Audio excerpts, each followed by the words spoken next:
Sejarah Gedung Juang Tambun 45. Gedung museum dari Bekasi.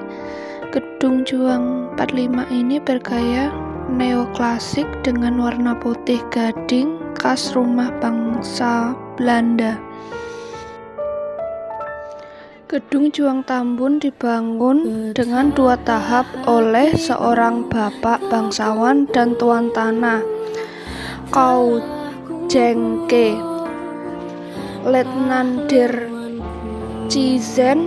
Ia mempunyai 2 orang saudara laki-laki, yaitu Letnan Kau Jeng Tetrojan dan Letnan Kau Jeng Po.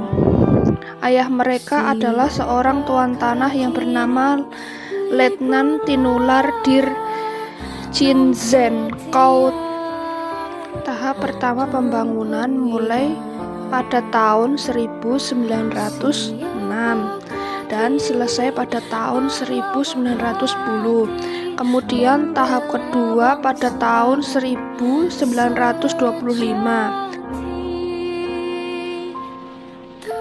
Pada akhir tahun 1947, Belanda melanggar perjanjian Linggarjati dan melakukan agresi militer pertama. Gedung Juang Bekasi pun dapat dikuasai oleh Belanda setelah melakukan serangan bertubi-tubi pada tahun 1949. Namun, tahun 1950, pejuang Indonesia dapat merebut kembali gedung ini.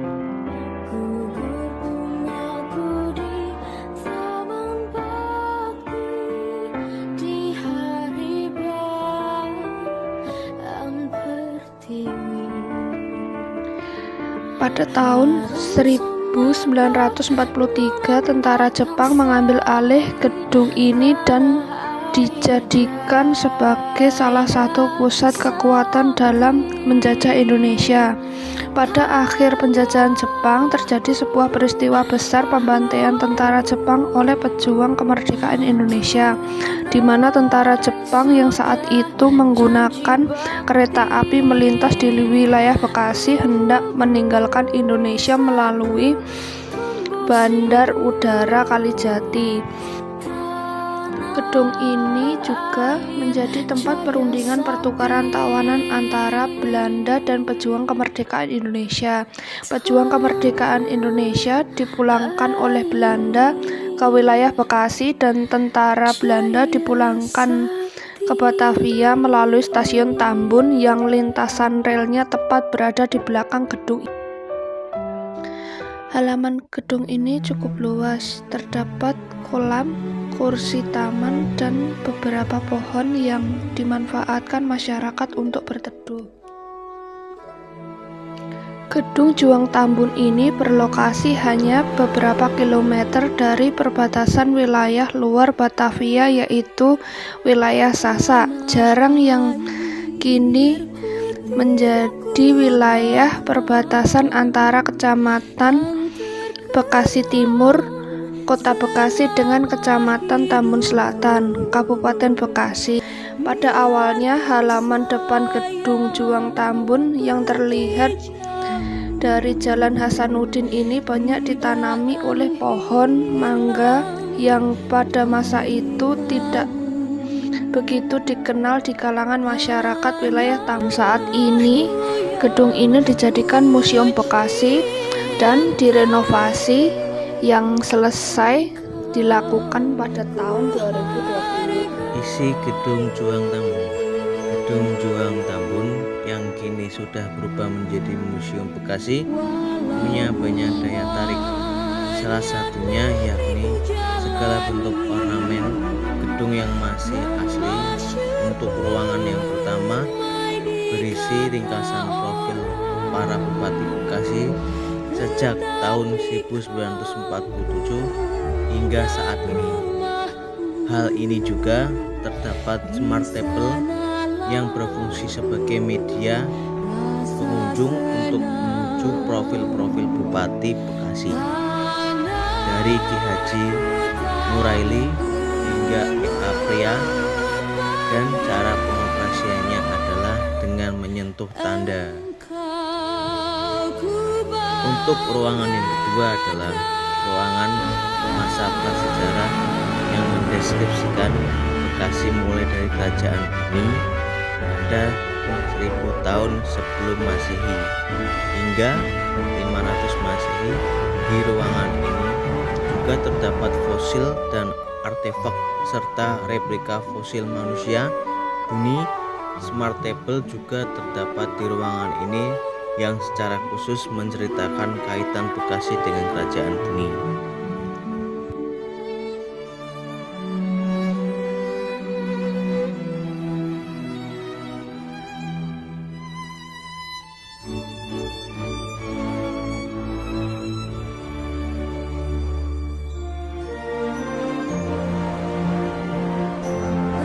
Selanjutnya terdapat penjelasan mengenai sejarah petinjuan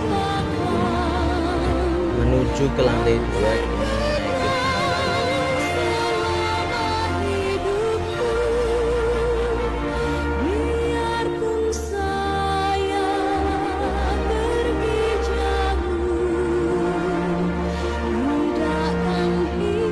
menaiki lantai 2.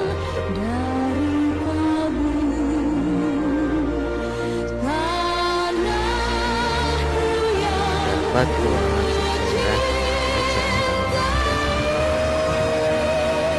Ruangan yang ketiga, kita akan memasuki masa kerajaan Tarumanagara.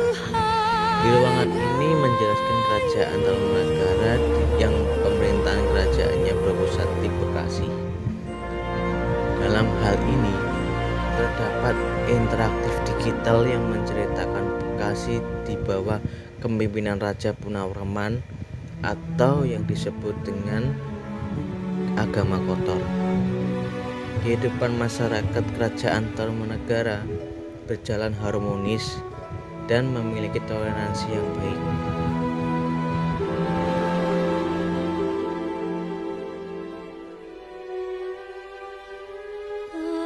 Prasasti peninggalan kerajaan Tarumanagara yaitu Prasasti Ciaruteun berada di Ciaruteun Ilir, Kecamatan Cibung Bulang, Kabupaten Bogor, Jawa Barat.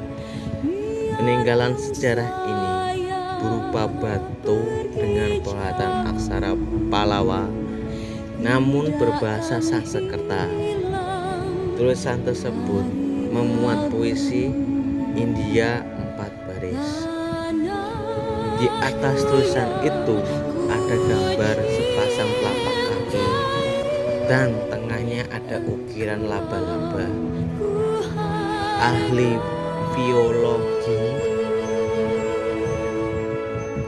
Prasasti Kebun Kopi terdapat di Kampung Muara Hilir, Kecamatan Cibung Bulang, Bogor. Oleh masyarakat, prasasti ini disebut juga Batu Tapak Gajah. Ya, pada prasasti ini ada pahatan gambar tapak kaki gajah yang disamakan dengan tapak kaki gajah Airawata, gajah kendaraan Dewa Wisnu. Namun bukan sekedar itu, ada pula tulisan satu baris yang dapat dibaca.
Nah, sekarang kita lanjut ke lantai 2. Di lantai 2 terdapat ruangan yang diceritakan Bekasi di bawah kekuasaan Belanda.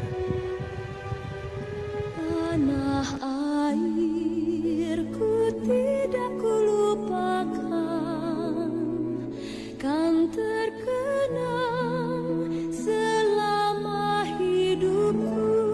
Untuk ruangan yang keempat, kita memasuki lorong serbuan Mataram ke Batavia. Tidakkan hilang dari kalbu tanahku yang ku cintai. Di ruangan ini terdapat replika patung perang yang menggambarkan peperangan antara kerajaan Majapahit dan kerajaan Galuh yang disebut dengan Pasundan Buton. Yang masyhur permai di kata orang, tetapi kampung dan rumahku, di sanalah ku rasa senang. Tanahku tak kulupakan,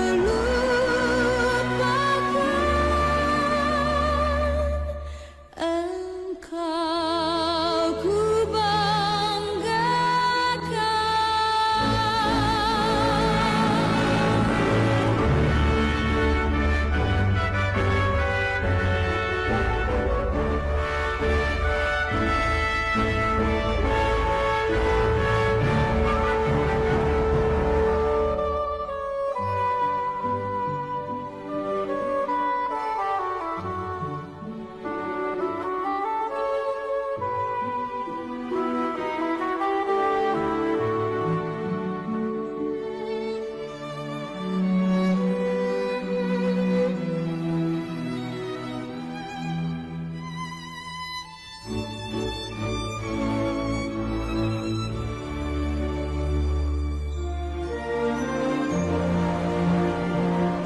Di ruangan ini juga terdapat buku besar yang menceritakan kisah kerajaan Sunda.